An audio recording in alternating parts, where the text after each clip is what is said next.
జీవమయున్న రక్షకుడు ప్రభు యేసే, మనకు జీవమయున్న రక్షకుడు ప్రభు యేసే.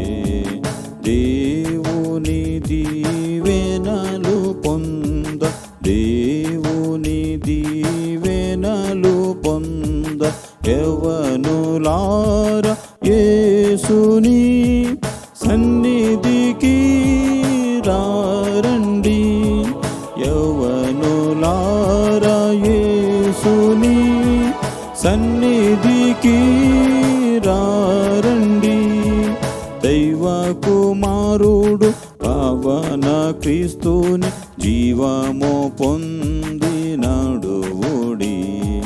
దైవ కుమారుడు పవన క్రీస్తుని జీవము పొంది